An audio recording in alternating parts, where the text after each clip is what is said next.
Okay, so I've already given away the theme of my talk today. My name is Tom Peck. I would categorize myself as a serious amateur photographer. I'm trying to break slowly into the professional world. I write articles for On Landscape along with other magazines, and I also run workshops, primarily in the UK, but also in conjunction with Aspect 2, I go to America. And these photos that I'm going to show you today are all from Utah and Arizona. So the theme that I wanted to pick up on is the photographic cliche.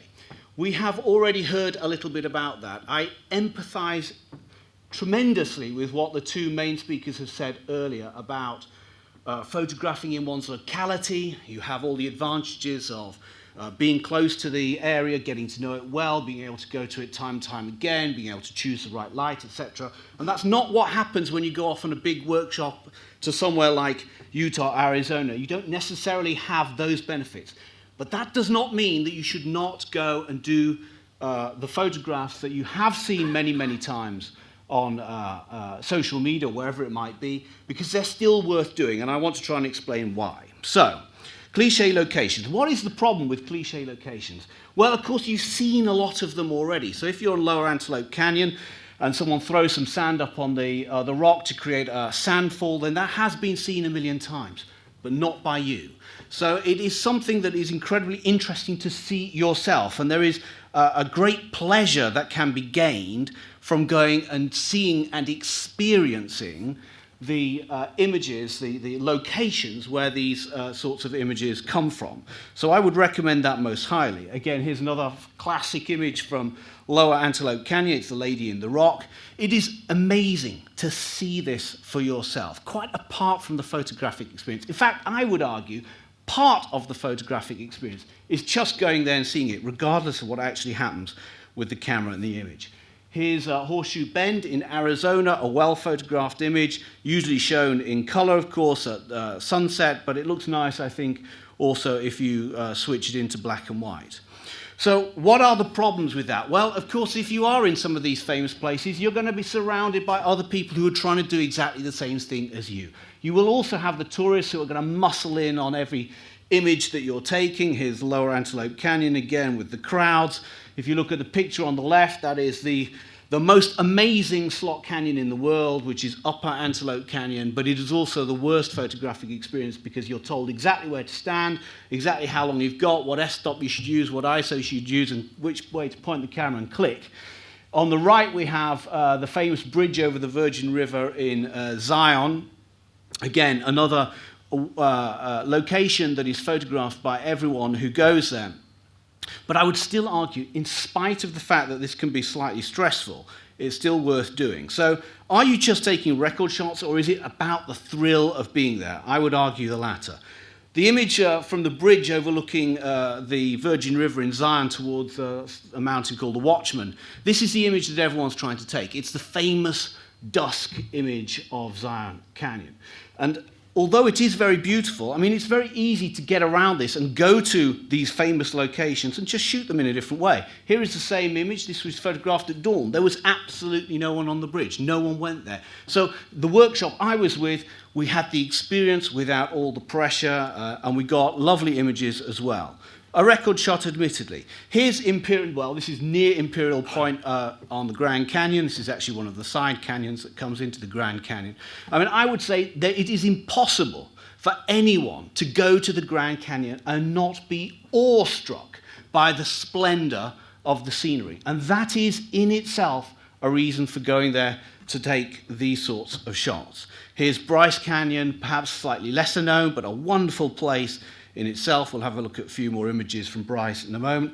Here's Goosenecks State Park. This is a bend in the river. That's not one bend, it's not two bends, it's 3 switchback bends all in a row. Not so well known, not so well photographed, not known by so many people, but a wonderful place to go and take images, even if they are relatively straightforward vista shots. Here's White Pockets, which is up in the Grand Staircase Escalante. Incredibly difficult to get to, but worth the effort. It's up a sand track, which is about, 2 hours in a 4x4, but a great place once you get there. So those are the vistas that everyone takes, and admittedly you do see these a lot everywhere, but I would argue the experience of going there is well worth it instead. On top of that, if you go on one of these classic workshops where you go into the famous areas, there is serendipity. You keep stumbling across images on the side of the road that are very beautiful. So here we stopped the car, we jumped out, and we photographed the aspens in the wind on the side of a road in Utah. This is a 5 panorama vertical stitch in Bryce Canyon. Again, very, very lucky. There was virtually no one there when we were there, so we were able to take some lovely images with single figures for scale. Here is an IR shot in Bryce Canyon, again, the side of the road. Bryce had been struck by a fire from lightning a couple of years before. The forest was regenerating around the